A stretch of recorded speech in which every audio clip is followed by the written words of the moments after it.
आदाब दोस्तों, मोदी राज में एक और नए घोटाले का खुलासा हुआ है। जिस तरीके से मोदी सरकार ये कहती है कि जब से वो सत्ता में आई है तब से देश के अंदर ना कोई घोटाला हुआ है ना होगा, इन तमाम दावों की पोल खोलने वाला एक नया घोटाला मोदी राज में सामने आया है और इसका खुलासा कांग्रेस पार्टी की तरफ से किया गया है। और इस खुलासे को लेकर एक वीडियो भी जारी किया गया है जो आगे हम आपको दिखाने वाले हैं, जिसमें ये तमाम चीजें क्लियर तरीके से बताई गई हैं कि मोदी राज में किस तरीके से ये नया घोटाला किया गया है। आगे इसकी जानकारी आपको देंगे। दो बड़ी खबरें और आपके सामने रखेंगे। दूसरी बड़ी खबर दोस्तों यहां पर आ रही है, देश के अंदर एक और नई रिपोर्ट ने बीजेपी शासित राज्यों की पोल खोल दी है, खास करके यूपी और मध्य प्रदेश की, जहां पर हिरासत में ली गई महिलाओं के साथ कितना दुष्कर्म किया गया है इसके आंकड़े जारी किए गए हैं और इन आंकड़ों में यूपी मध्य प्रदेश टॉप कर रहे हैं। इसके आंकड़े भी आपको दिखाएंगे। तीसरी बड़ी खबर तेलंगाना के हैदराबाद से सामने आ रही है, जहां पर एक बीजेपी के नेता के बेटे समेत 10 लोगों को ड्रग्स लेने के मामले में अरेस्ट किया गया है। आगे इनकी तस्वीरें भी दिखाएंगे। उससे पहले एक छोटी सी रिक्वेस्ट आपसे करेंगे दोस्तों, आपको क्या लगता है जो दावा मोदी सरकार करती है कि उसके राज में किसी तरीके का कोई घोटाला नहीं होता है ना होगा, क्या आपको इस पर यकीन है? कमेंट सेक्शन में अपना फीडबैक जरूर दीजिए। इस वीडियो को ज्यादा से ज्यादा लाइक करिए, शेयर करिए। चैनल पर नए तो सब्सक्राइब जरूर कर लीजिए। बात करेंगे पहली खबर की। सबसे पहले स्क्रीन के ऊपर मैं आपको एक खबर दिखा रहा हूं, द वायर की खबर देखिए। कांग्रेस ने आरोप लगाया है कि केंद्र की भाजपा सरकार ने अपने ही दो नेताओं द्वारा कोयला ब्लॉक की नीलामी पर सवाल उठाने के बावजूद कोई कार्रवाई नहीं की है। दोनों नेताओं को बाद में मंत्री बनाए जाने के बाद इन दोनों नेताओं ने अपना मुंह बंद कर लिया। कांग्रेस नेताओं ने अपने आरोपों के समर्थन में कैग की एक रिपोर्ट का हवाला भी दिया है और कैग की इस रिपोर्ट से किस तरीके से मोदी राज में इस नए घोटाले का खुलासा हुआ है, जरा सुनिए खुद कांग्रेस पार्टी के नेता के मुंह से, उसके बाद इसकी चर्चा करेंगे। नमस्कार साथियों,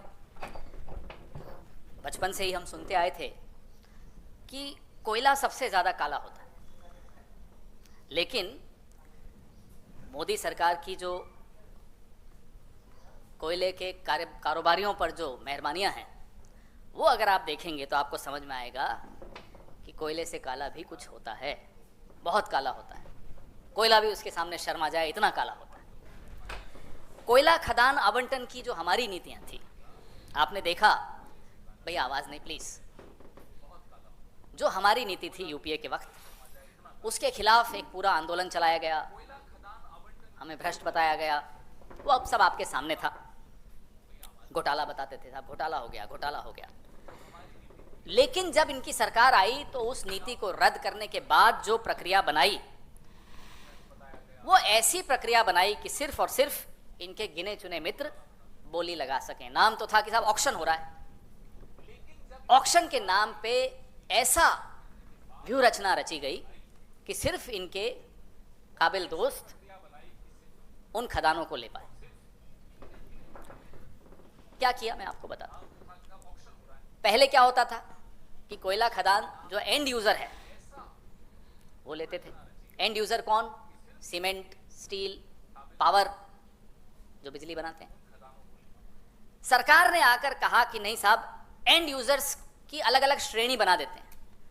तो अगर विनीत जी पावर सेक्टर में हैं तो ये सिर्फ पावर सेक्टर के लिए यही बोली लगाएंगे, ये खदान में मैं सीमेंट वाला नहीं लगा सकता उसमें, और अगर मैं सीमेंट का काम करता हूं तो ये खदान में सिर्फ सीमेंट वाले बोली लगाएंगे, पावर वाला नहीं लगा सकता।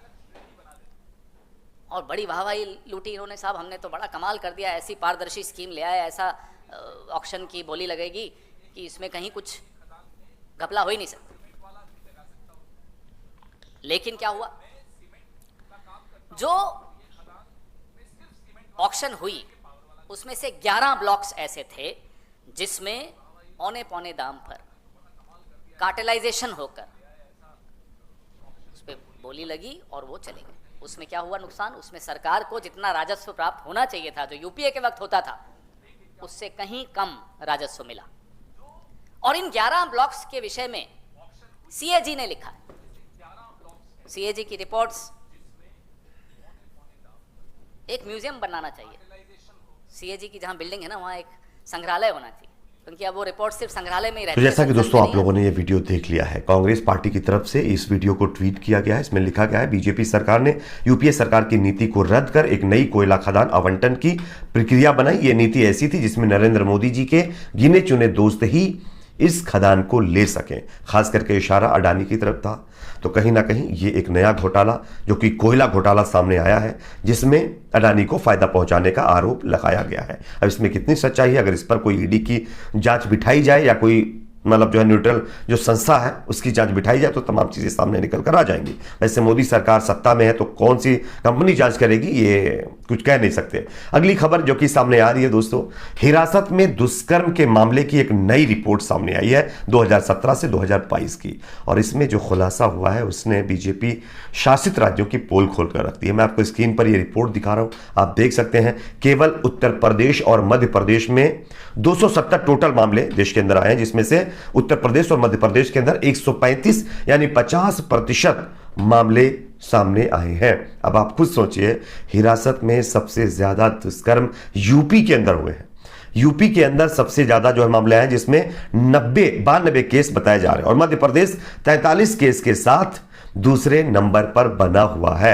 एनसीआरबी की ये रिपोर्ट सामने आई है जिसमें ये तमाम चीजें सामने निकल कर आई हैं। अब आप खुद सोचिए कि जो बीजेपी ये कहती है बेटी बचाओ बेटी पढ़ाओ या महिलाओं को सशक्तिकरण करने की जो बात करती है, उसी के शासन में, उसी के राज में आप देखिए हिरासत में ली गई महिलाओं के साथ क्या कुछ हो रहा है और रिपोर्ट क्या बता रही है, ये आप सब देख सकते हैं। इसलिए कहते हैं करनी और कथनी में बहुत फर्क होता है। जो कहा जाता है उस पर अमल नहीं किया जा रहा है। अगली खबर जो कि सामने आ रही है तेलंगाना के हैदराबाद से, जहां पर एक बीजेपी नेता समेत 10 लोगों को ड्रग्स लेने के मामले में हिरासत में लिया गया है। आप देखिए इस खबर को, अशरफ हुसैन नाम के एक्स अकाउंट पर इसको ट्वीट किया गया और लिखा गया है, ड्रग्स लेने के आरोप में बीजेपी नेता के बेटे समेत 10 गिरफ्तार। हैदराबाद पुलिस ने शहर के एक होटल में पार्टी के दौरान ड्रग्स का सेवन करने के आरोप में भाजपा नेता गज्जला योगानंद के बेटे गज्जला विवेकानंद और 9 अन्य को गिरफ्तार किया है। अब यहां पर लोग सवाल यह कर रहे हैं कि शाहरुख खान के बेटे को ड्रग्स लेने के फर्जी आरोप में कितने दिनों तक पूछताछ के नाम पर अंदर कर दिया गया, उनको हिरासत में लिया गया। तो क्या इस बीजेपी नेता के खिलाफ वही कार्रवाई की जाएगी जो एक शाहरुख खान के बेटे के साथ की गई थी? ये लोगों का सवाल है, लेकिन उम्मीद कम है, क्योंकि आप सब जानते हैं कि अगर कोई दूसरी पार्टी का नेता कोई काम करता है, वो गलत श्रेणी में अगर आता है तो उसके खिलाफ कड़ी कार्रवाई की जाती है, लेकिन बीजेपी के अपने नेता कुछ करते हैं तो उनके खिलाफ कार्रवाई नहीं की जाती है। ये लगातार लोगों का आरोप है। खैर, इस पर आपकी अपनी क्या राय है? आप अपनी राय कमेंट सेक्शन में जरूर रखिए। वीडियो को लाइक करिए, शेयर करिए, चैनल पर नए तो सब्सक्राइब जरूर करें।